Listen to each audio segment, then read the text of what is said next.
I don't hear him either. I don't hear him either. It might help if I did that. How's that? Excellent. Thanks. I saw Good Melanie's morning, hand. Andrew. There's turn the volume up. Volume up. I thought it was Excellent. me. Hey, Melanie. Hey, Andrew. Hey, Matt and Mark. Welcome so far. And Andrea just jumped in here as well. So that's great. Good to see you all. And we'll get started here in just a minute. So I was just saying while I was talking so eloquently to mute, it was probably some of the most brilliant words I've ever spoken in my life. We are starting today, February 1st. We are starting our new series on discovery practices for product managers. And we're going to spend the next month really kind of diving deep into this topic. And we're starting off today with a roundtable discussion that's going to be a lot of fun. As I recently read Teresa Torres's Continuous Discovery Habits. We actually had a book club with Product Coffee Premium where we went through it with a pretty fine-tooth comb. And one of the things that's kind of a recurring theme that you hear out in the marketplace and that Teresa speaks to pretty well in the book is we often hear, I want to implement better discovery practices in my organization. But this idea of continuous discovery, where I'm actually doing something every single week, is really impractical. And I don't think we could actually implement it in our organization. So what we're doing today is we're bringing together some folks who have really plugged in to that process in their own organizations. They've had some wins. They've had some not so exciting moments with it. And they're going to share with each other and kind of talk about the concept of implementing continuous discovery in their organization, what works, what doesn't work, and how practical it really is. And I think we'll have a pretty lively discussion. And we'll continue next week and the week after. We've got for the next few weeks, we've got a few different topics coming up. Next week, we're going to talk about continuous discovery, or not even continuous discovery, but just the concept of product discovery in the wild. A lot of people say I can't necessarily talk to my customers the way I'd like to, or I can't get the clearance to do a discovery event like I would like to. But we're going to talk about ways that product people and UX people can, in their everyday lives, start to integrate this concept of discovery so that when you see an opportunity, you can take it really quickly. And there's a lot more coming this month, so we're really excited about that. But for now, what we do for the first half hour or so here at Product Coffee every week is we just have a good old-fashioned coffee networking event. So grab your cup of coffee or your tea or your water or whatever it is that you'd like to drink. And if you're done with work for the day and want to drink something a little bit stronger, that's fine with me. But what we're going to do is we're going to kind of go around and take a moment for folks to just introduce themselves. And what I'd like you to do as you're doing that is tell us who you are, who you're with, if it's something you want to share, and what has your attention right now. That could be a big win that you've got, or a challenge that you're facing that you'd like some help with. We got a lot of smart product people here on the call that are always eager to jump in and help out and connect either right here and help, or connect offline later and help. So turn your camera on. If your camera's on, I'll try to get to everybody, and just take a couple of minutes to introduce yourself, and I'll call on you one at a time. Take a couple of minutes to introduce yourself and tell us what has your attention right now. So I'm going to get started right now with Scott Leibowitz. Scott, welcome back to Product Coffee. Wow, right off the bat. Yes. Jason. Yeah, so well, I don't want to try and win any brownie points with the panel today, but I am definitely interested in learning more about continuous discovery right now. I think I had mentioned in the last meeting or two, I am currently in the hunt looking for a PM position. I have got laid off sadly in December, but the search is going well so far. And I really want to make sure that I'm considering continuous discovery in my next role. So that's definitely on my mind. Excellent. Cool. Well, welcome. Glad to have you. There are some opportunities starting to pop up. I think we got through the holiday season. Of course, there's a big contraction at the end of the year last year, but I am starting to see some opportunities open up and a little bit of activity, and hope to see it pick up as we get into February and March. See that activity continue to pick up. Welcome back. Glad to have you here. Let's see here. I want to also welcome for the first time joining us today. I mentioned Andrea, and Jay Yun is joining us for the first time as well from Rubicon. So welcome to you both. Next, let's jump over to Randy. Randy, why don't you say hi? Hello. I'm glad I discovered this product group just, I guess, a few weeks ago. Who am I? I've got like an IT business analyst background, master's in business, some recent UX and UX product owner and agile product owner training. So right now I'm kind of between looking to move into maybe a more formal product area from my past. I'm also volunteering for a group out of Richmond called IT for Causes as a Scrum Master / product owner. They serve nonprofits regionally and also nationally. What's on my mind? Probably a shorter question would be what's not on my mind. There's so much out there. I know when I sat in on that meeting last week about it was a job search for product owners or product people, being someone who wants to move more formally into their, again, it's like, wow, okay, yeah, I got some of that, need to do more of that, got some of that, need to do more of that. But I think probably one thing that's kind of got some of my interest more, I want to go deeper, is just this whole impact of practical, AI with this chat GPT, and seems like every day there's some new slant to that. Because when you talk about discovery, a term that comes to me being kind of somewhat of a someone who's moving in, I guess, kind of a UXer at heart, is the term synthesis. So how does something come out of, I won't say nothing or close to nothing? And I think discovery is really close to that. So when you say, hey, we have this tool to give you something out of what appears to be nothing, what else is missing there? So I'm always about, what is something, but also what isn't it? Because again, that's really, when it comes right down to it, you have to be almost aware as that as much as some kind of delving into that. Haven't really jumped on or installed it yet, but again, I'm just reading a lot of articles on it, and every day some new application seems to come up. But I'm also asking, I know, I guess Google released a not perfect application, and I thought that was pretty funny. I thought that was pretty honest, saying, again, we always want a silver bullet. So probably took up too much time, but again, just the technology's there because as product people, so often even as IT people, we're asked to implement a solution, not implement something that solves a problem. And I can see people saying, well, how can we integrate ChatGPT into this? So again, just be aware of what is something and what isn't it. So I thought took up too much time, but that's kind of a thing that's on my mind currently. Yeah, making sure that we're rooting our work in real problems that need to be solved, not just the latest shiny object. I've gone back and forth on that through my career, Randy, and for a while I worked for IBM, and we were doing a lot of work in AI as well. And so there was the challenge, and then we started doing some work in blockchain, and every organization was challenged to say, figure out how you can use blockchain in your product, in your organization, in the work that you're doing. And it was a really interesting conversation. We were in marketing technology, and I think where that tends to go wrong is when there becomes a mandate to use a technology, as opposed to a question of, can this technology help solve a problem that we know we have already that maybe we haven't been able to solve? Can blockchain solve a problem? Can AI solve a problem? Can ChatGPT solve a problem that we have?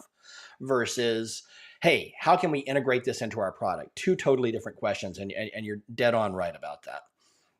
And not to take up too much time, but I come from a background of doing network programming. And so I actually have a book called Understand Blockchain in 1 Hour. And I think it's kind of a misnomer because again, when it being, coming from a network, doing the, adding headers and stripping headers and doing all kinds of stuff with messages, it's so funny. It's titled that because it basically, a lot of the concepts, it leaves to one phrase or term. So you can find out more about this later, but this is the crux of it. And again, so often, I think, I hear you here, but I think we've all been there, and it's definitely a challenge. Totally. Well, glad to have you back. Welcome back to Product Coffee. Let's also welcome, we've got another first-time guest here. Elliot, why don't you say hi? Hi there, Jason. Hi, everybody. I'm Elliot Brett. The last name is not a coincidence. And my background is in engineering. I started off in the space program and then went to oil and gas and have done nuclear and forensics and some civil engineering projects, and recently also laid off and taking all of my, my 25 years of engineering experience. I am looking at, I've done a lot of project management, but I want to more formalize that and shift maybe gears out of an engineering role and into a project role.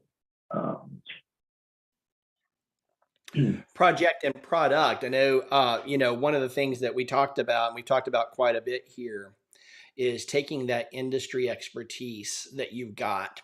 And you're not only are you a subject matter expert in engineering and mechanical engineering and structural engineering and civil engineering, but you've got a lot of expertise in what it is like to be an engineer. You're a subject matter expertise in the discipline, and bringing that subject matter expertise from whatever field you come from into a technology company that is serving people like yourself is a great way to make that shift into another field besides your core training. You bring that subject matter expertise and start serving a technology that's trying to solve a problem for a bunch of customers that you know a lot about is a great way to make that progression. So glad to have you here, brother.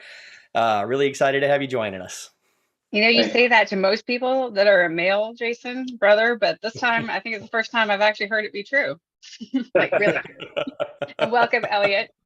I was going to ping you in the chat and say, hey, I had a similar path into product, so feel free to, what is it the kids say, DM me, and we can connect offline. I literally worked my way up from a call center in a financial institution, and now I've led product teams for the last longer than I want to admit. Thanks for that. I'll take you up on it. See, cool. Elliot, I thought someone took a picture of Jason and photoshopped lighter colored hair on him and then just put it into the Zoom here. Not gray, just lighter colored. I just thought it was curly, but I'm with you, John. I was like, did you get a perm? Did you get a perm today? These gray hairs are well earned. No, but for you guys, I did wash my hair today. It's not always the case. I did not. All right. Y'all aren't that special. Thanks. Well, Holly, since you're on screen, why don't you go ahead and introduce yourself? Yeah, wait for me to snarf hot coffee, and that's always a good time. I'm Holly Jewell. Many of you know me. I've been in this group and been with this crackpot on the main screen there, doing product camp and product stuff for a very long time. Again, longer than I want to admit to. The white hair is hopefully not showing since I haven't washed it. Could be dandruff, right? But I have led product teams at a number of industries, but mostly centered around banking, like I was kind of referencing. I started in banking, worked my way up to managing back office operations, and then had a company to build software for banks go, hey, turns out you kind of are our customer and you might understand their problems a lot better than we do. So maybe you should kind of like build the software. And it's been a wild and exciting ride ever since. I left the financial or fintech a while back and went to NCR and led global sales operations, product management there for a long period of time. And now I'm kind of looking for the next big adventure where I can make a big difference. I really like to do exciting things. So that's kind of where I'm at. Cool. Well, glad to have you here as always, and you're jumping around there in the chat too quite a bit. So we'll have you see you back here in a minute when we get the roundtable started. Let's see who's next. Who have we not heard from in a while? I saw Andrew here. We hadn't seen you in a little while, Andrew. Why don't you jump in and say hello? Oh, sorry. You turned your camera off. Yeah, sorry. Yeah, I had to step away for a bit, but I'll be back in a minute. But I'm the head of product engineering and product management at a value stream management company called ConnectAll. And my focus is a new sales deck, sales enablement with a better value proposition, a higher level business proposition. So that's what I'm working on. Very good. Welcome back, Andrew. Good to see you. Thank you. Yeah, sorry I caught you off guard there. Let's see. Sorry. Also, we've got a few other first-time folks. We've got Jonathan and Nate here for the first time. Sharon's back with a new email address. Glad to have you here. Jonathan, why don't you jump in and introduce yourself? Yeah, sure. I'm Jonathan Toller. I'm a director of product management at a startup called Rebus. We are just metal B2B marketplace. Really been in product probably for the last, I don't know, I guess, 10, 12 years, if you want to say officially product, but before that, of course, was the business analyst project manager before product was kind of the thing. So anyways, really excited to kind of be a part here, right? One of the things I'm really interested in is we are as a startup who's really kind of been very getting to that next phase where our founder was kind of the chief product officer. Right now he's kind of pushing that off as the company grows, right? We want to make sure that we are talking to customers and that we're performing some of these continuous discovery habits, right? And that's really something that is really exciting for us, is really how do we balance that inside of the B2B world, right? Where a lot of times your customers don't really want to talk to you, and really trying to understand, look, how do we make sure that we are understanding what our customer needs, but we also as an organization have our vision and have our goals, right? How do we make sure that we're aligning those things and making sure that we're delivering value, but we're not we're also not necessarily just reinforcing the status quo. So Mm-hmm. and I also what, go ahead. I also wanted to share too, I know a couple of you folks are looking for a new role. We at Rebus are we do have a senior product manager role open as well. So shameless plug. Please feel free to send me a note or apply and let me know, and then I'll and we can just have a conversation as well. We love shameless plugs. There's no shameful plugs, right? Especially that kind. When you have opportunities, make sure that we get that posted in our LinkedIn group too, Jonathan. If you and if you haven't joined our LinkedIn group out there, also we do have a LinkedIn group for everybody to connect more easily. It's at you can go to productcoffee.com/group, and that'll get you a shortcut to our private LinkedIn group. And Jonathan, if you want to jump in there and post that listing in there, that'll help you find some really good people who are really focused on their product management careers. Awesome. Great. Thank you. You bet. Let's see here. Who's next here? This is Nate here. Can you hear me okay? What's that? Can you hear me Go okay? ahead, Nate. This is Nate. Yep. You're a little broken, but we can hear you. Oh, broken. Okay. Well, yeah, just want to say hello to everyone, and also a familiar face in the call with Amy. I worked with Amy previously in the previous role, but I moved into a different room, so maybe won't break up so much. But yeah, so for me, I am looking to move into the product management space. So I did not even know the role existed until about a year and a half ago. And had I known that it was so difficult to sort of get into that space, I was actually offered a job at a previous company. They were getting bought out by Home Depot. Was offered a job there to stick around. It's like, no, there's too much going on. But I had another offer to go to a different company, which was an amazing experience. But with recent layoffs, I was actually laid off during that time. And it really seems like a great opportunity to dig in and do it. I initially, wanted to get into product management. It was a product officer, which it seems like a lot of peers are also sort of going through a similar thing right now with layoffs, and then looking back into product, either get back into it or get into a product manager role. So yeah, very happy to be here. Looking forward to hopefully continuing some conversations with the group and building some expertise as well. Great. Well, we're really glad to have you, Nate. Thanks for coming, and thanks for being with us. And looking forward to getting to know you a little bit better too, and see if we can help you find that next opportunity along the way too. Thank you. You bet. Let's see who do we want to jump over to next? I saw Lisa Crimes is in the room. Hey, Lisa, say hello. Have to get my mute and unmute. There we go. Hello, good morning, good afternoon, wherever you are.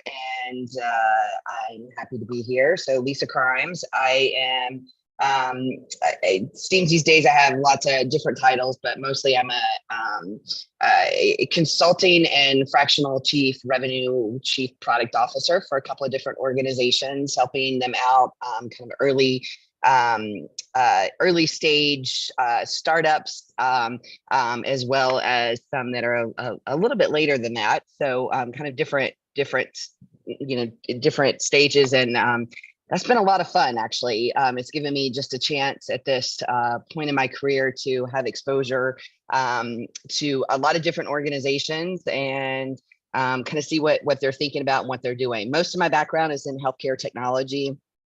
So one of the main companies that I work with is out of Columbia Business School, out of academia, and does a lot of thought leadership as well. So I'm actually leaving here in about half an hour. I'm going to have to leave a little early to be on a Women in Technology panel today. So it just happened to cross over. So that's what's got my attention today for sure. But I think it's learning how to balance. I've always had a lot of different products and thought that's I've got that experience of having a lot of different products and managing a lot of different products. When you start thinking about different companies, you've got the added dynamic of who they are and the cultures behind them, and it's fun. So I'm always just trying to figure out how to do things better, and I love this group. I love learning from this group.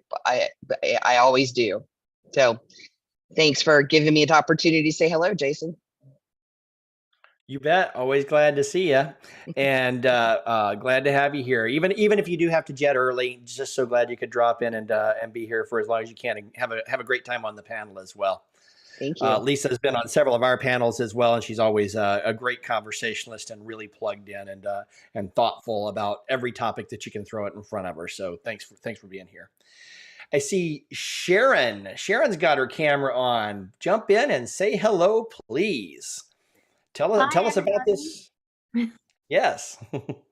Well, I'm still with Spot On, and I'm working with consumer products right now, specifically self-service in the sports and entertainment industry. So, that's really hot right now.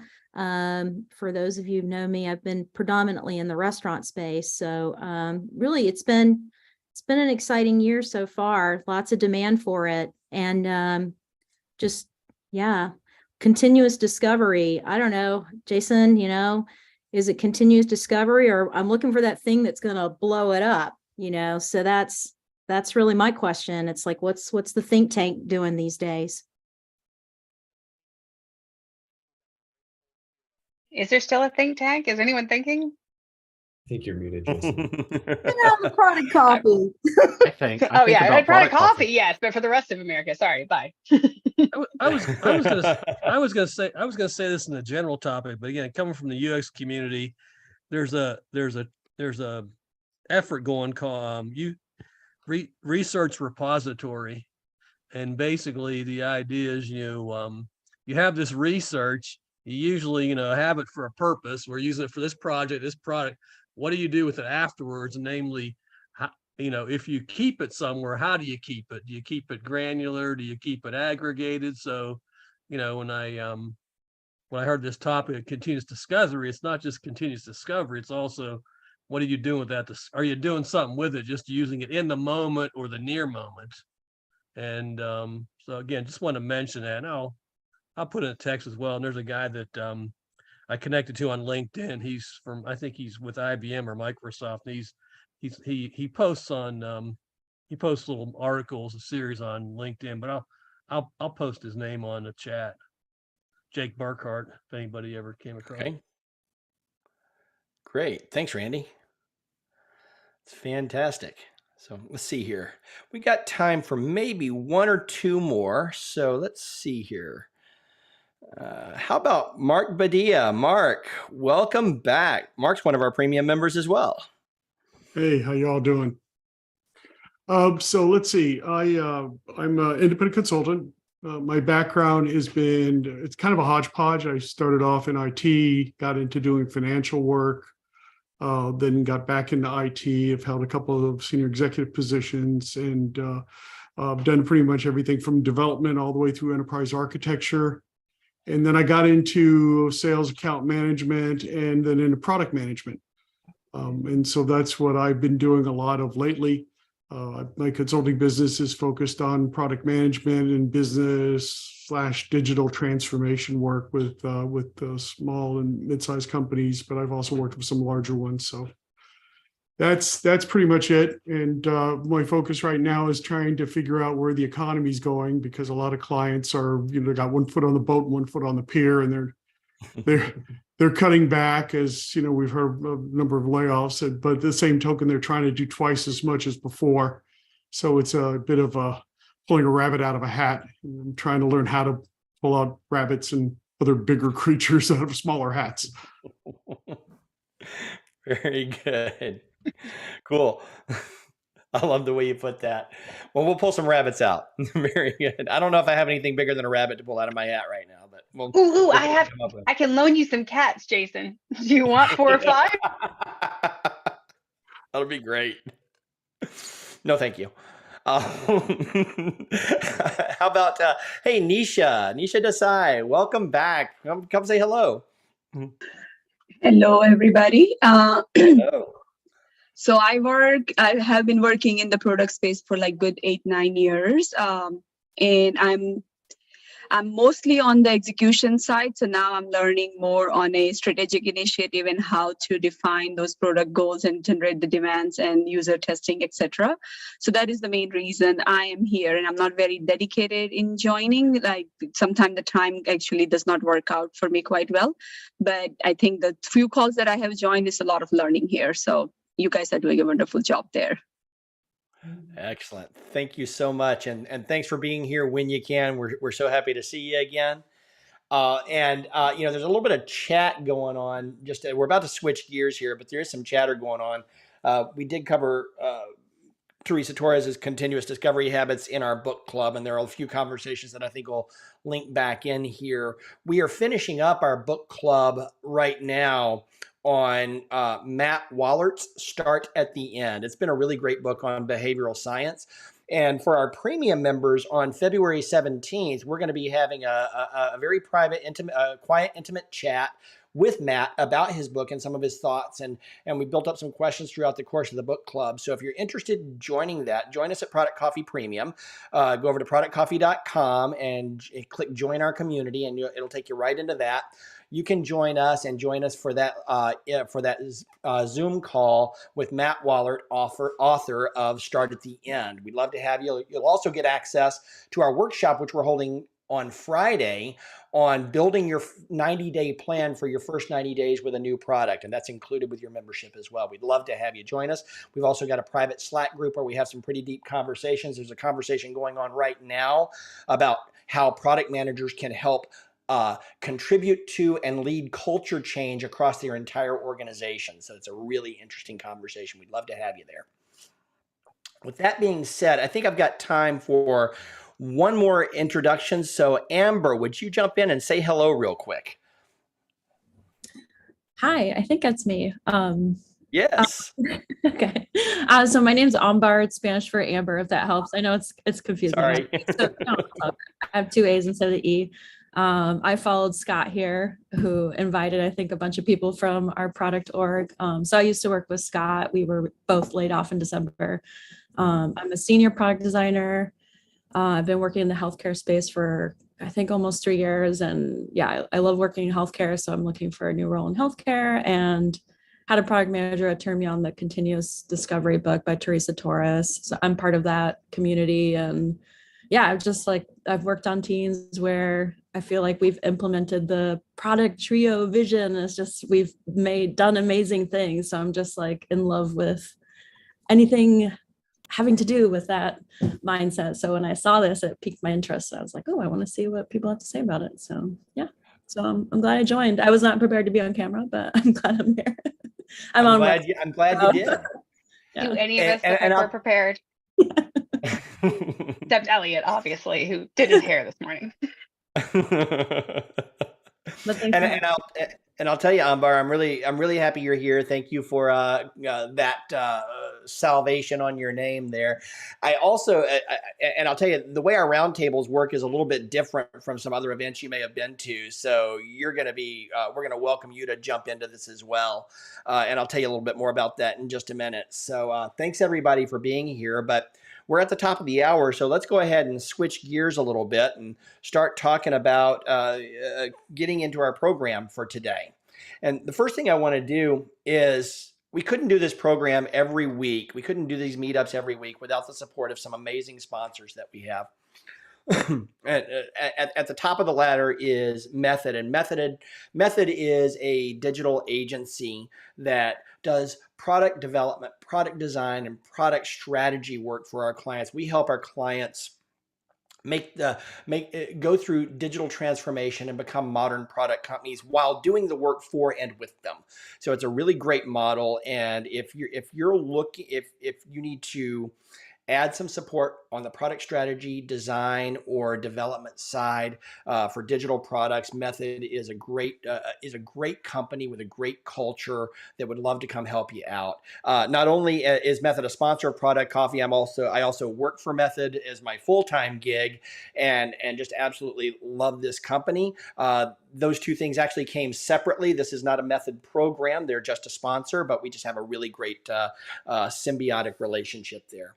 We also welcomed earlier this year Genuine Parts Company. You may, in the US, you may know them as the owners of the Napa chain of retail stores, although all those stores are independently owned, or most of those stores are independently owned. It's an interesting model that they've got. But Genuine Parts Corporation is making a massive transformation themselves, and they are developing a new modern product practice as well. And they've got something on the order of around 30 product management positions open right now. You can go to productcoffee.com/GPC, and that'll take you right over to their careers page with a search for product management roles already filled out for you. Sophion has been in the innovation space for 20 years, and they recently released a product called Acclaim Products, and it is a set of tools for product managers to manage the metrics, the innovation, and the opportunities that they're discovering around the products that they're working on. So would love to give thanks to Sophion for that, and check out acclaimproducts.io and let them know that Product Coffee sent you. And one of our roundtable guests today is John Mansour of Product Management University. So I'm going to let John introduce himself first real quickly, and just give us a quick 30 seconds on Product Management University and the webinar you've got coming up. All right. Thank you, Jason. Great to be here today. And it's nice to meet a whole bunch of people I have not seen on Product Coffee before. So nice to meet all of you. A great turnout today, and nice to see all of those who I consider my product management family that I've known for years. So Product Management University, we teach 4 disciplines: product management, product marketing, product demos, and customer success. And I would say the thing that is unique about us, and it is part and parcel to today's conversation, is there is one way to do discovery and use that as the jumping point for all 4 of those disciplines to build, market, sell, and nurture customers if we all have the same view of the customers, right? So that's the 30-second version of that. Productmanagementuniversity.com, check us out. Tomorrow at noon Eastern time, myself and my guest instructor who is here with us today, Holly Jewell, will be doing a free training seminar. Join us. And it is on, we're gonna focus on epics and how to write outcome-based, value-based epics that will improve your agile execution and your product usability. Okay, so I'm gonna give you 5 very simple ingredients that make for a good epic. And we'll get to do some, you'll get to do your own and share your masterpiece with us during the seminar tomorrow. So please join Holly. I mean, see, I'm taking a page out of Elton John's book. Since I've been in this industry a long time, I'm reeling the younger stars in to keep my street cred good. Very good. Cool. Well, and thank you for your support, John. Really excited about that seminar tomorrow as well. And I'll post a link in the chat if anybody wants to register, and a number of you already have. Thank you for doing that. Thanks. You're not going to be doing a Yellow Brick Road tour anytime soon, are you? Not that I'm aware of, no. Okay, good. Good. We want to keep you around a little while longer. Thanks, John. And finally, featureupvote.com powers our ideas board at productcoffee.com/ideas.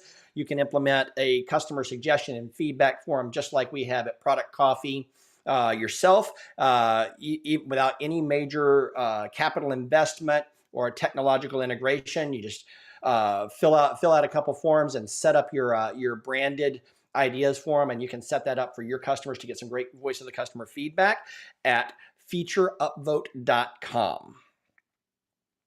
So coming up, as I mentioned on Friday, we have our monthly professional development workshop. These workshops are, this month, we're going to be talking about your 90-day product plan and spending about 2 hours walking through the checklist you need to consider while you are taking on a new product. What are all the things that you need to accomplish in your first 90 days in order to accelerate your understanding of your product, your market, and build credibility in your organization so that you can present your updated view on the future of the product, build a roadmap, and enter into this new product ownership role with strength, confidence, and expertise. We're going to spend about 2 hours on that on Friday. You can join that workshop. It's $199. If you're not a member, it's included if you are a member of Product Coffee Premium. And we'd love to see you there. And then next week, we'll have a session on discovery in the wild and how you can turn everyday activities and events into meaningful discovery sessions. And this is going to be a town hall discussion, which is a little bit more of a free-for-all than what we'll have here today. But we'll be looking for, we'll have some discussion about things that you can do and hear experiences from your Product Coffee colleagues.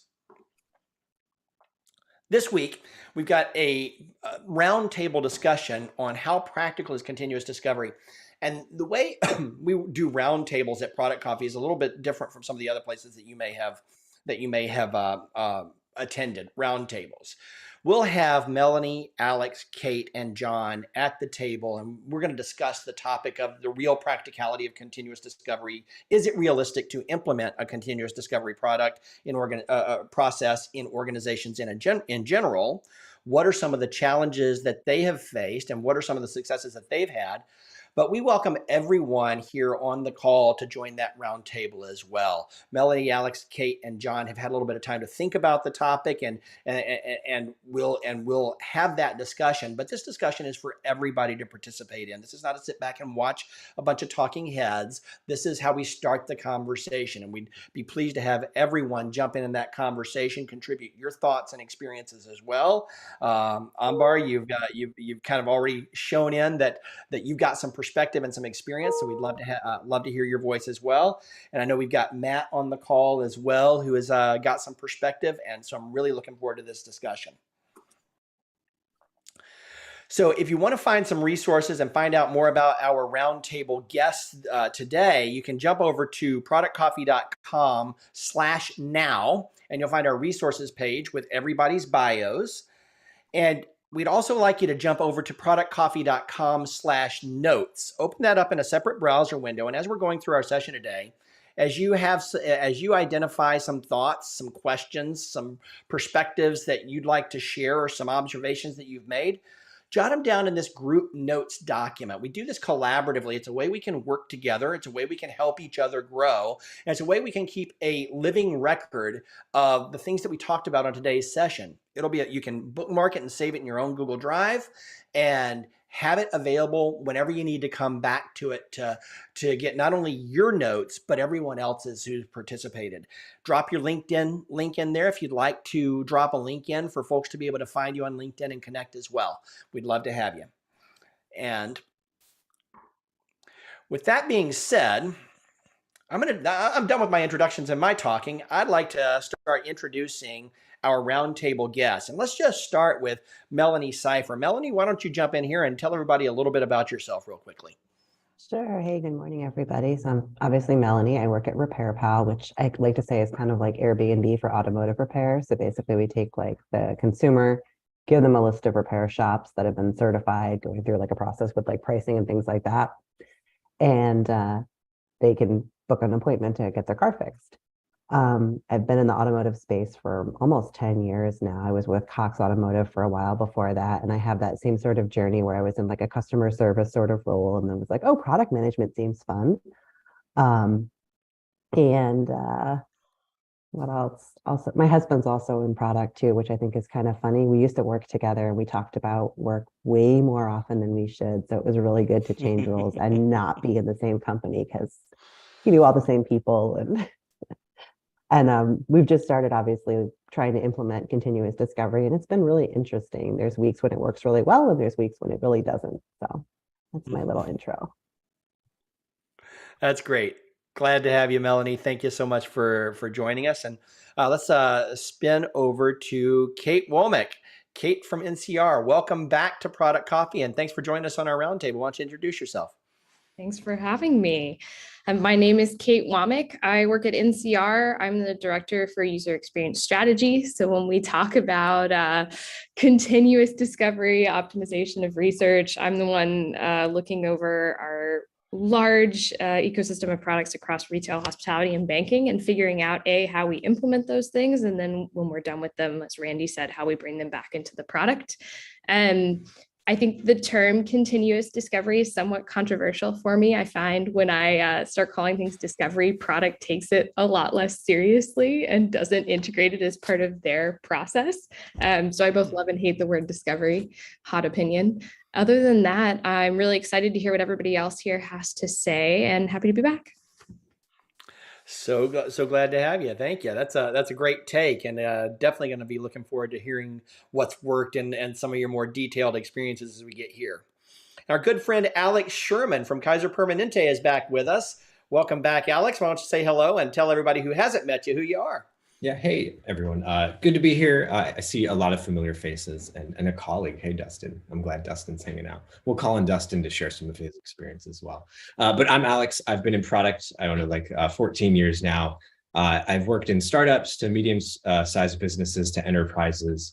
And over the last 8 years or so, I've been helping organizations work in a more modern way, which includes, that product trio that I think I heard Amber talk about, right? So product design, engineering, jamming together, uncovering problems, doing discovery, designing together, and testing out ideas. And that is like what I'm super passionate about. So excited to hear what others have done and what works and what doesn't work. Very good. Welcome back, Alex. Glad to have you here. Yes, at about 12 years old, that's when he got started there, Manash. I remember Alex when he was really starting out in his product career. We met when you were over at Tarkington Companies. Actually, I think was the first time we met. It's great background. And Alex has led several sessions for us here. We'll try to drop some of the links to those in the notes as well, so you can find them pretty easily. And last but not least, of course, is John Mansour, who we heard from a moment ago, but just say hello again real quick. John Mansour from Product Management University, who has been teaching product management to Atlanta and Southeast and global product managers for the last 20 years or so, John? 21, but who's counting? Yeah, you're old enough to have a drink now. Exactly. Glad to have you here. So, well, I've got you on the screen, John. Let me ask you to kind of start our discussion, and I'm really curious at your take on the core question that we're asking here today. When we talk about the idea of continuous discovery, and I'm talking real, systematic, weekly, regular discovery activities. Introducing that at the organization level, at the full product team level, or even at the company level, how practical is it really to do so in this day and age?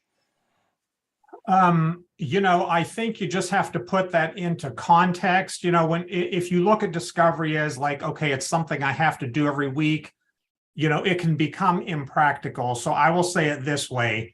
Anytime you are meeting with anyone in the customer organization, and I'll go B2B slant on this. Anytime you meet with anyone in a customer organization, a prospect or a partner who serves customers, or even your own customer success team, you are doing discovery. Okay, period, end of story. And it's up to all of us to understand And here's the hard thing about discovery. The hardest thing for us to do is to step out of our product box and just talk to customers about what's going on in their world without any regard to our product, right? So let's take off the product lens and just talk to them about what they're doing in their job, in their role, whatever's going on, what's on their A list, why it's important, so on and so forth, to really understand big picture what's going on in their world. And then I think discovery becomes, it's just a natural part of our job. I started my career in pre-sales. I did product marketing. I've done product management. I've led those teams. I've functioned in just about every role you can think of as a practitioner before I started this business. Every conversation I have with someone outside the organization, and even my own salespeople inside the organization, is a form of discovery. And there's a structured way to do it. And there are, just a handful of answers you need for good discovery, which we'll talk about here, I'm sure, as the discussion goes on. But I think you just have to look at it as it is a natural part of your job to understand what's going on in the world out there. Otherwise, how can you make good, solid, value-based decisions for what you're going to do to your products? But I think making it a mandate and doing a corporate wide, we have to do this every week, I think is a really bad idea, because I think it takes away from the intention of what discovery is. Takes away from the intention of what discovery is. It's an interesting way of saying that. Kate, what's your take? I completely agree. Forced discovery doesn't work. You have to have group buy-in. One of the most effective things I've seen our teams do is very basic. But to John's point, note aggregation. Anytime you meet with a customer, all of the notes go in one place that engineering, UX, and product have access to. Because then when a new feature comes up, when a new feature flag comes up, when we know there's an issue, I can go in and keyword search over the note database and pull out 10 different insights that we've gotten from 6 different customers over the last 3 months around this feature. And we can already go in to whatever sort of discovery scenario we're going to do around pain points or trying to optimize their workflows. Kind of already knowing where their pain is, where the issues arise, and it sets us up to have a more intelligent conversation with them. I've seen it where discovery is kind of forced upon product teams, and there's always backlash because product managers have so many things that they have to juggle at any given time. Adding another thing and forcing you into those work streams is just completely detrimental. And a lot of the times it actually really ruins the kind of 3-legged stool optimization, because then product is annoyed because it's one extra thing they have to do. UXers are really excited because product is forced to do it. Engineering somewhere in the middle where they're like, okay, can we just get to coding now? And I think that it's a really good intention, but execution tends to not go very well. So that's a really one of the things that popped out when you were talking was the shared notes repository. With your teams, do you have a certain way that you gather that information, that you format that to make it more searchable and consumable by people who weren't there? Yeah. So we actually take notes in a project management software called Hive. So we've used that. We've used a couple different formats, and it actually, the UX team optimizes whatever product is taking notes in is what we will also take our notes in for those projects. So we've had to arrange our workflow because we know we're one part of a larger ecosystem that they're in. The other thing that we'll do is we'll do shared notes documents on meetings, just like we're doing on this meeting. And that is revolutionary and so simple. Is, hey, we're on a meeting with a client, engineering, product, UX, we're all going to take notes in a Google Doc. A lot of the times people are really at first hesitant because they're like, oh, well, you're going to have all my notes and I did all the work or whatever. And then they realize that you've got 6 brains in one note file and everybody has access and you don't have to share it later. And it's actually helped us a lot with not just discovery, but just generally feeling like a real team, even though we may all have very different reporting structures. And it has built a lot of trust and a lot more communication just naturally because we are working on more deliverables together up front. Very good. Thank you. And let's pivot over to the product manager's view and let's hear from Melanie for a minute. Melanie, what's your experience been? How practical has this implementation of continuous discovery been in your experience so far? So it's one of those things that it seems like a really great idea, but it's actually been really hard to implement. The product trio in particular, because like I have two different designers that I work with depending on which piece I'm working on. B2B, it's one person. I'm working on B2C, it's another person. And then my lead engineer, he's got a billion meetings he has to go to, and then he also has to do his job. So I found that it's really hard to get, the whole trio to show up for interviews. And then it's really hard to get customers to show up for interviews. Again, I've had a lot of success when I was in B2B at my last job with people actually coming and talking to me and wanting to give me, insights. And now with the B2C side, it's like I sit there for 10 minutes and then nobody comes to the interview. I'm like, okay, it's another one that didn't work out. And our B2B customers are also, they're busy and they really don't want to talk to us. So that's been a big change for me here. And we've tried to implement this continuous discovery, but we have, not a lot of insights because we're not getting people to talk to us. And then we're also having a hard time getting the people who need to show up to the interviews to show up because they have other priorities. Yeah, you raise a really good point as well about the distinction, the difference between B2C and B2B. In B2B, typically it's a much higher ticket sale. Your customers are more invested than in a B2C environment where it's a much lower dollar. There may or may not be a lot of competitors and switching costs are low. In a B2B environment, switching cost tends to be very high.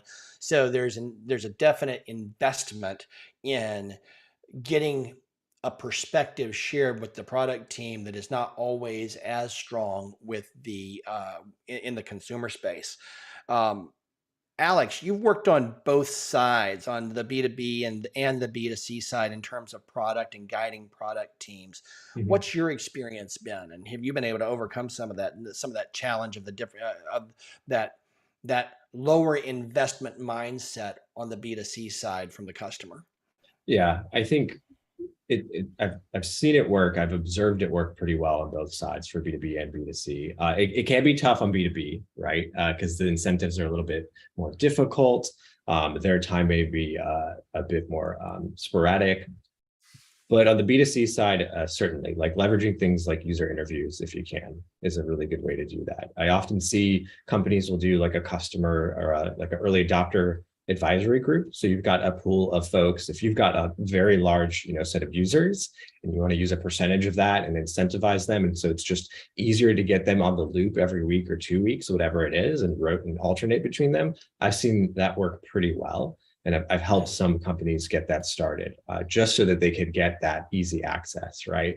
Because that's one of the biggest unlocks is how do we get our people to talk to people? Right? Like that's so fundamental. It makes your job so much easier as a team so that you could move forward with a lot of this and remove a lot of that anxiety.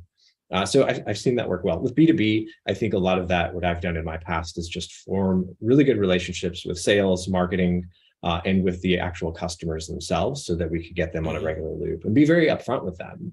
Like, we want you to be a part of this. We want you to help shape it. Right? Not so much to say that we're going to build whatever you talk about or suggest, but we want you to be involved with this. And here's the expectations, knowing that we're also talking to other individuals and companies as well. Right? And that helped out a lot, quite a bit to get them to show up. That framing really helped us out. It's great. Thanks. And then from your perspective on the general practicality of implementing a continuous discovery process, with high repetition, what's your experience look like just from the practicality side?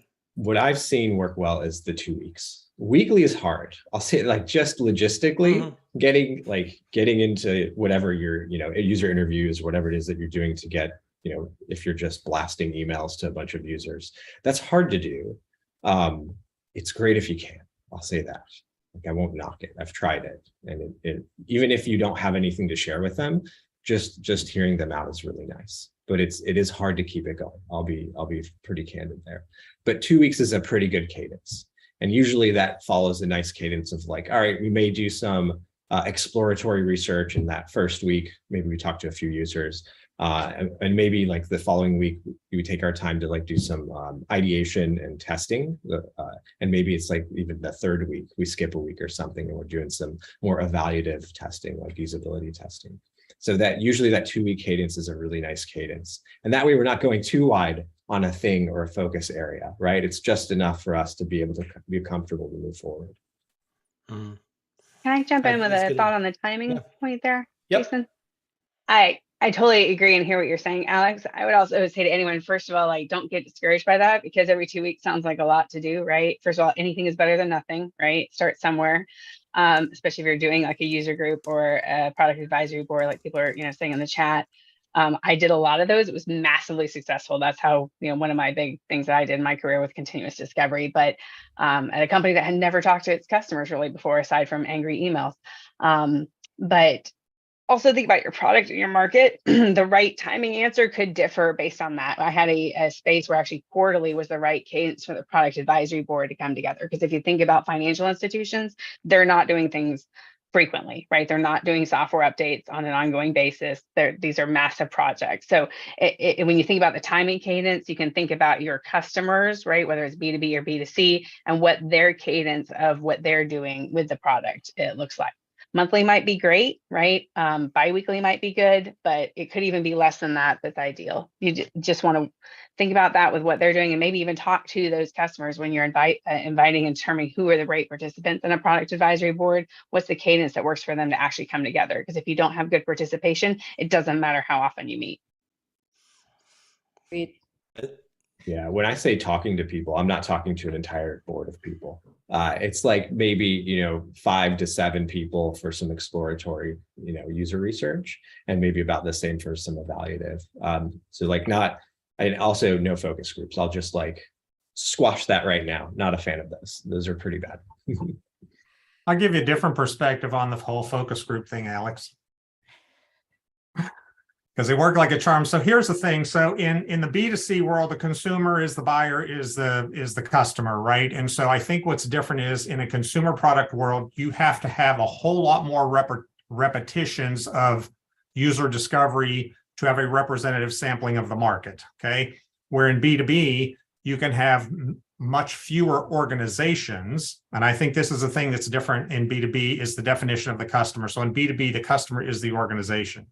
And I refer to this as 5x3 discovery. So there has to be some structure for how your organization does customer and market discovery, right?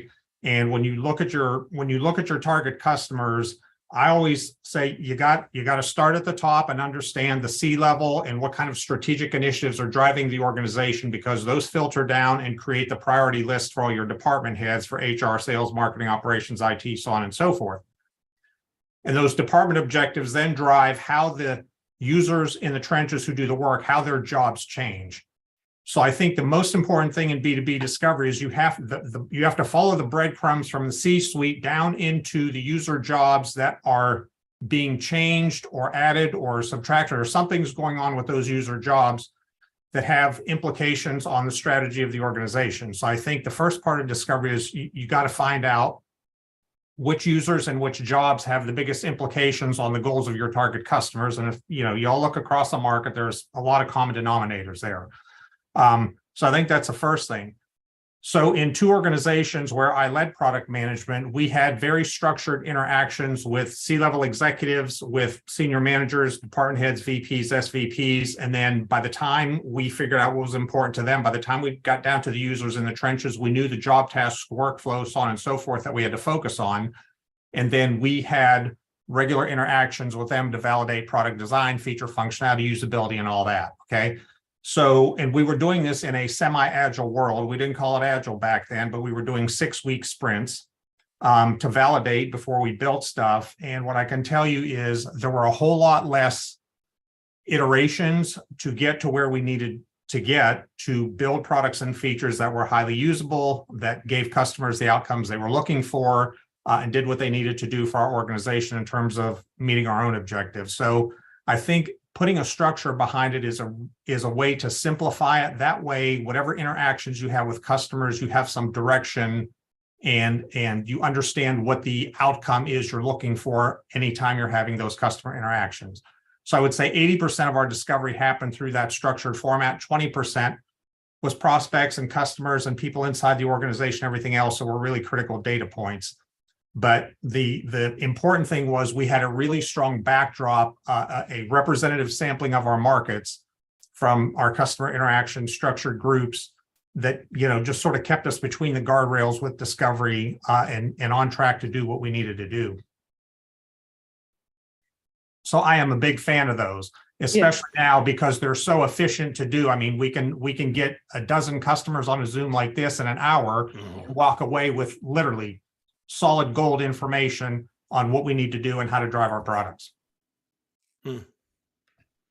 And I think our profession, this is one of the biggest opportunities. I think our discovery, we have to figure out how to structure product management organizations so we're doing a lot more discovery higher up the food chain before we get to the users. I would agree with that. And I think, oh, sorry. Go ahead. No, you're good, Kate. I was just I going to jump in was- and agree with John and say that I agree. It terrified me when you were talking actually earlier, Kate, and I know exactly what you're talking about. Obviously, we were there together, but that there are some product organizations where that doesn't seem to be their bread and potatoes. And it's like, and yes, all the carbs, because I'm carb driven. But anyone who's met me knows this, but to me, that's the most exciting part, right, John? Like the discovery part, the talking to your customers, like the building out a roadmap is fun, but that's secondary, right? And then all the other stuff, managing the sprints, all this other stuff that gets put in boxes that we own, like that's you have to do it because it's your job. To me, that's how I feel about it. But the discovery process, that's the adventure. That's the exciting part. That's like taking the day off work to go sailing, like that's, or skiing in Allison's case. That's amazing, right? Like it breaks my heart when that's not the mainstay of product management, or when, other folks are feeling like they're trying to like push and pull product management. I know Kate did, and she's amazing. And I love that, but that's, to me, like it's excellent when that's a good, better partnership, right? Where it's not you're trying to pull them along to get it done, right? Or say, hey, come with me, this is exciting. It should be part of that process, where we at the product side are wanting to drive that, or saying, hey, come with me, UX and design leader, and help me put together a process that drives better discovery and implementation of the discovery, to Randy's earlier point. Yep. Sorry, back out. No, you're good. And I think the bigger picture that everyone's kind of hit on a little bit here is discovery needs change based off where you are in the product lifecycle, and who's responsible for what changes based off of where you are in the product lifecycle, right? So early discovery, brand new product. Someone like myself, you have somebody, a UX strategist and a product manager, we're working hand in hand. I may be leading a lot more of the discovery stuff and reporting it back. But then the product manager is taking what I've found and what my team has found, and they're figuring out, okay, how do we implement into product? We get into feature by feature, the more nuanced, hey, where are the improvements? We've already got a product, out in the wild. Then it becomes more, okay, what do we actually value testing? How much does engineering need to be involved at this point if we're going to have a new resource? And then discovery backlogs and all of this are key, right? So as a product manager, or in my case, we have a bigger UX organization, so I have discovery backlogs that I have, but it's basically like a product backlog where you as a product manager can take the ideas that have come up in random meetings, all of the thoughts that you have throughout the day about a specific area that you want to dive into, you want to improve upon, and you literally lay it out just like a normal product backlog in an Excel spreadsheet. Here's the category, here's the feature, here's the thing we'd like to expand upon. And then as you have time in a sprint, as your teams have time, you can go back and prioritize those and dive deeper in them, hand that over to your UXers or your researchers to say, yes, it's now time, we want to concentrate on XYZ.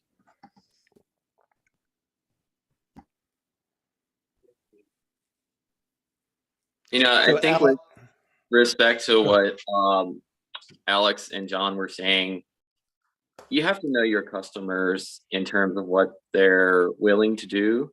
And we, like, for example, we run a monthly series, and from that we get some insight. But in that group setting, many are just reluctant to come forth and share some of those nuggets of wisdom. So my strategy has been to take those discussions offline on one-on-ones, and that's worked very well. You might find in other organizations that you can do the group thing and people are more willing to feed off of one another and share information. And I think it also depends on the topic being discussed at hand. Some days you get lucky, some days you don't. So you can lead a horse to water, but if the horse doesn't want to come, You got to find another way. Isn't really, I'm hearing all this, and we're not arguing over whether or not it needs to be done. It's the how, and how can it make it more and I like the word someone said, make it natural. And I think, most roles want to do what they like and probably what they're trained and paid to do. And so I know when I've again, it wasn't discovery based, but I did some organizational development, and it was, I rolled it out, and people have issues, but they weren't moving forward. And basically kind of what I did was I had some meetings where basically the only thing I expected of them was to tell me, really own what they had to do, and I would own the rest of it.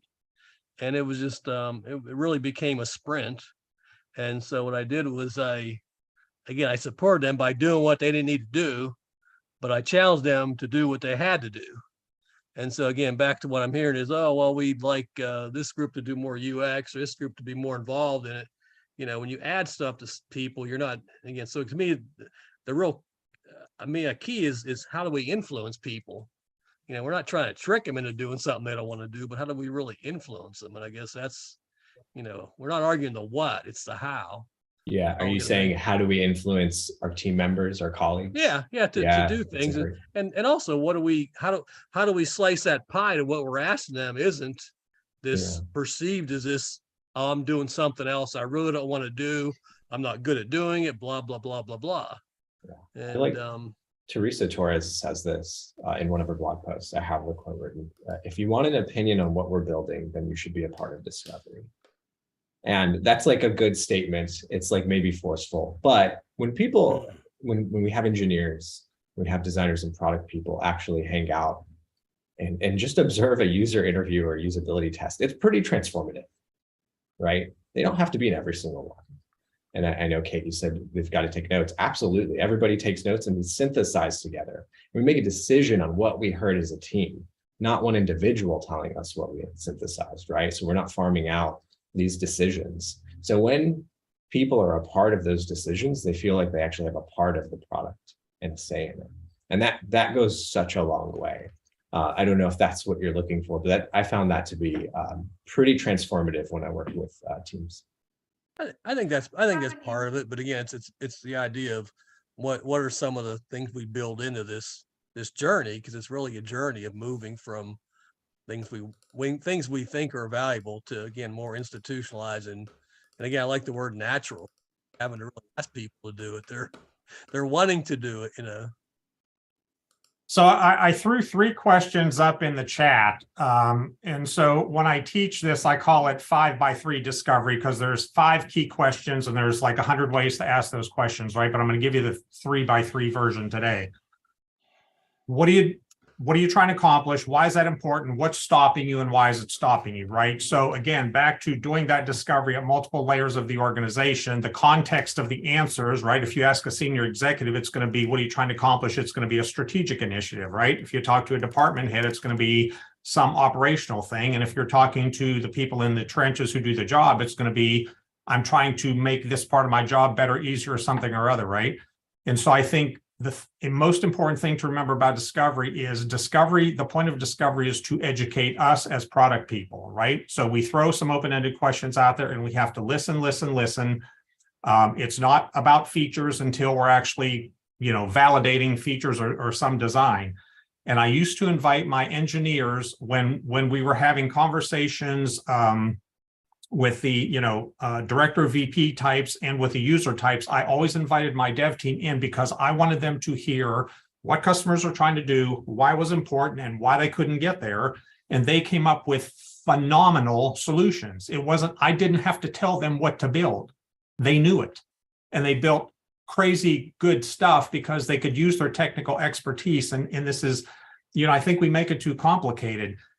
If we just focus our product, the features we want to build into the product, those features, if you say, okay, here's the features that are going to attack these obstacles to get this outcome, this becomes real simple.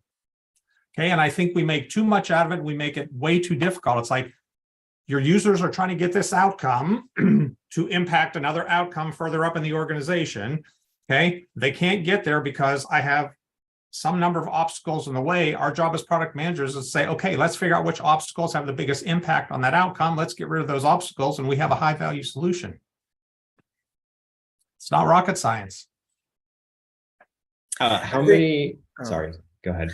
Oh, sorry. One thing I was going to share was that I think that the continuous part of this discovery process is important. Whatever the iterative cycle is really key, because I know I found myself at times meeting with a customer, bringing engineering and design team along and hearing about, some significant problem, and everyone would latch on to that one problem, and they would say, okay, now let's go back to the drawing board. Let's figure out how to fix this problem.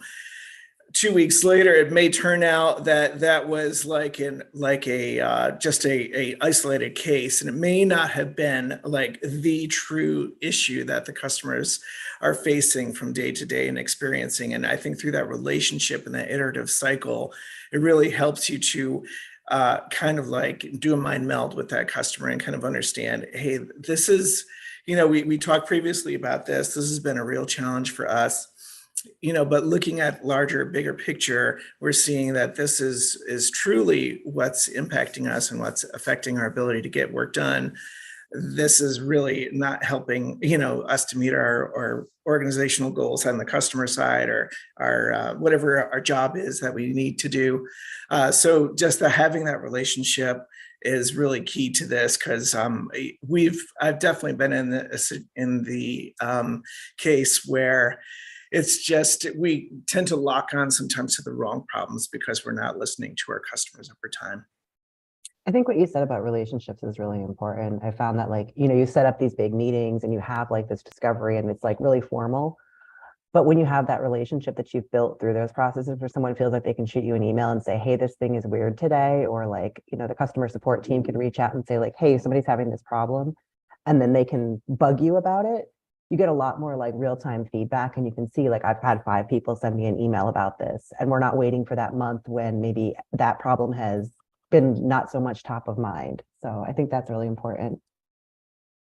Melanie, I have to agree with you. There's so much groundwork that goes into this before you even set off on a discovery journey with your team. And Teresa talks about this in the first couple chapters of the book. And I certainly went that path with partnering with our customer success and user experience team. You just got to get together and have a conversation as a team about what do you want to learn from your customers? What does this mean to each of you? How do you want to go about learning these things from your customers as a team? Talk about some ground rules so that you can each participate productively. You know what each person's bringing to the table. You have respect for one another when you're doing discovery and you're not talking over one another. And then it helps to also kind of understand who's going to be responsible for what before and during, as well as after each call. And then, of course, you have to have that discussion with executive leadership too, to make sure they're aware that you're going to be spending quite a bit of your time talking with customers. And here's the information we're going to gather, and here's what we're going to bring back to you, and the next steps we're going to take after that. So a lot of socialization needs to take place before you set off on this kind of effort to make sure it's successful. I would totally agree, Matt. And I love what you said and what Melanie said before that. And somebody was talking about, not focusing on the wrong problem, the customer had just an incident that was a temporary thing. I think, I have said in the chat goop, right? If whenever possible, every conversation is so valuable. And like John was saying, we have such great technology now. We can get everybody on the phone, on a Zoom like this, and get some really great feedback. But whether it's actually getting to their facility, their on-site, or, using technology like this too, if it's a software thing that you can see, show me what's happening, or just on a casual, show me what you do, right? I think that we too often, fall into just, tell me your problem, tell me a thing. We look for an email, we look for a phone call, right? As the communication, it's at least in the spaces that I've worked in, there's nothing like seeing it, because in my experience, often the problem is not what they will tell you the problem is. It's like your children, right? You ask them what the problem is, you go round and round a circle, and you get told 5,000 things that have nothing to do with why they actually didn't clean their room. But it's really, there's that root problem. And sometimes even outside of the problem that they're talking about, which you might see the real cause of, you could see 500 other things that are interesting. Like, why do you do it that way? Oh, well, why do you do that? What's the value that you're getting from this elaborate process that you're going through, right? And you might understand that there's an opportunity for in a process improvement. There might be an opportunity to actually develop new capabilities, right? New software products, new features in your product, because now you've seen a need that's out there that you didn't realize that your customers were dealing with, right? So I think that can be so important, and that also helps us stay out of that trap of solving that wrong problem because we misunderstood what they were saying, especially in like a written communication, if you actually see what's happening. Yeah, I have to agree with what you're saying. That one of the big challenges, and I've been in some B2B initiatives where you have a primary launch client who dominates the discussion, but they come to the table with a fixation around something that really isn't the problem you're trying to solve. And they start to guide the whole effort off into a direction where you're thinking this is not going to be a viable product for us in a broad market setting. So you have to really do a lot of work up front to make sure you guide the conversation. And you have to do a lot of initial calls and conversations with the client to get them to start opening up, because if they come focused with the blinders on, you're lost, right? They're going to just drive the whole conversation, and engineering's going to go, we got a mandate, and they're going to run off. And, so you've got to really make sure everybody is pre-positioned to be more open and to have a discussion that you can guide and direct and get meaningful data out of. And a lot of times like I said, your engineering group or one of the other groups or one of the executives already has a vision that they're trying to push through, and you've got to find ways to be able to gather the right information from a client to be able to say, yeah, that's not what they're telling us, in a very polite and tactful way. It's a lot of tap dancing. One of the things that that's a great point, Mark. One of the sessions that we've got later this month on the 15th is we're going to do a session on what are we calling it, Holly? The topic is validating your discovery process, validating opportunities. And we're going to really dig into the framework for making sure that discovery doesn't go off to become, the discovery process doesn't go off to become a confirming process for the ivory towers idea. It's truly about identifying opportunities and then validating that they're valuable, they're desirable, and they're actually feasible. We're going to go really deep on that on the 15th. I wanted to jump back for a second. It's in line with this topic and dealing with the customer and there have been a couple of threads on today's call where we've talked about organizations descending into feature discovery as opposed to opportunity discovery. And one of the points of Teresa's book is very much this is about opportunity discovery. It is identifying, maybe it's pains, maybe it's truly new opportunities, market opportunities, maybe it's just conveniences that we can provide or desires that we can fulfill. Kate, a moment ago, pointed out that, especially in a B2B environment, I think as well, that when you're asking for that customer's time, they have to be able to trust that you're going to listen to them and implement based on what you learn. Kate, what I'm curious about is how do you, in your conversations, in those interviews and discussions, keep the customer, the person that you're talking to, the subject that you're speaking with, focused on really talking about their experience and discovering opportunities as opposed to giving you direction about where they'd like to see the red button? Yeah, that is a huge thing. And I think especially when you're talking to UX design team, the first thing a lot of people think is, oh, the UI, there's that one button and there's that one pop-up. I think getting what everybody's talked about here is that personal relationship up front. B, we call it bite-sized tasks. So we'll do a 15-minute interview with a stakeholder up front when we first meet them. And basically that whole conversation, we don't lead it. We walk in and we say, hey, tell us about your experience. Tell us about your pain points. What do you love? What do you hate? And just kind of let them talk.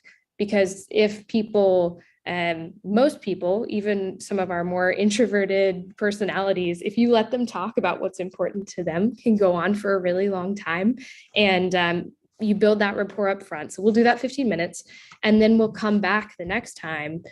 We won't meet with them again until we can show them a mock of something that we've changed based off of their feedback. Now, I know that's not always possible, but wherever we can, the second time we meet with them, we say, hey, you know, these designs are not in development. This is just concept work, but based off of what you said last time, here's this, you know, normally something really small. Here's these 2 things we changed. What do you think? And then based off of that, you kind of build trust. And that's kind of our sneaky way of building trust quickly with customers, especially when we get a handoff from a sales team or someone and we haven't had a lot of interactions up front. Yeah, Kate, I think there are a couple things there, right? One, you build that trust with the customers, right? You also build the trust with the engineering team, because now they're participating in those conversations. They're hearing the customer's problems. They're hearing many customers, right? So, I mean, John made a point in the chat a couple of minutes ago about make sure that it's not a customer problem that you're trying to solve, but it's a market problem that you're trying to solve, or a market opportunity you're trying to realize. But yeah, you got to build the engineering team, right? We're trying to empower them to know the business, to understand the product and make good decisions. Well, they got to implement some of those things so that they go, yeah, this actually makes sense to me. So it's, you know, on the customer side, the market side, and the team side. The easiest way I have found to get customers to participate in these discovery sessions with you, because like you say, there has to be something in them, in it for them, Kate, is we used to tell our customers right up front, we are formalizing the discovery process with one and only one goal in mind. We want to make sure you get more measurable value from our products. So to that end, we need to know what it is you're trying to do and why it's important and how you measure success. And that's what's going to guide us. And so, you know, I put up in the chat a minute ago, starting with a customer problem is a problem, because I think, Howard, you nailed it. It's like, the problem doesn't always tie to the outcome, or maybe it was you, Scott. And it's like, you know, that's why I always say starting with a customer problem is a problem. And I think one of the things that will really simplify all of your discovery is, and I know this is really, really, really hard to do, stop thinking about problems. Instead of problem, think about outcome and obstacles. Those 2 things have to go together. What's the outcome? What's stopping you? And then their biggest problems will sort of hit you right between the eyes. I think that's going to get you much further, much faster than, you know, all the dances you have to do around customers talking about problems, and then the problem isn't really the problem, or it doesn't tie to the outcome. So help customers understand what's in it for them. And then really important to Kate's point is you have to come back to them and say, based on your collective feedback. So when I was doing Agile as a product manager, we had 6-week interactions. We would take, you know, feedback from call it an advisory board, a focus group, whatever you want to, on how to design stuff. And again, the majority rules. So we would take all that collective input. We would come back to them and say, based on everyone's input, here's what the first iteration looks like. And usually it was always jaw dropping to the customers. We'd refine from there, have another iteration, and be like, cool. And then we go build it. You know, and I think one of the issues that we have with Agile is in 2 and 3 week sprints, we don't have the opportunity to get that kind of feedback before we go build it. So, John, I have a question for you. With some of our customers, you know, we have a conversation, and many of them actually, so that's more of like a natural thing. Feels more organic, and they're actually more trusting to open up. However, we have to be careful about that, because those conversations can go anywhere, and they can also go on for some time, as you mentioned. So what are some ways that you can steer the conversation toward a discussion about outcome and obstacles when it's either starting to veer or it doesn't appear that your discovery team is getting anywhere meaningful? So I think the easiest way to steer that gets back to a point I made earlier. So by the time we are having these discovery meetings with users, and they can, you guys know how quickly they can go down a rabbit hole. I think that's where the value of doing the discovery with those department heads where the users report up to, because you have to bring them back to the bigger objective in the HR or the finance department is to help you accomplish this.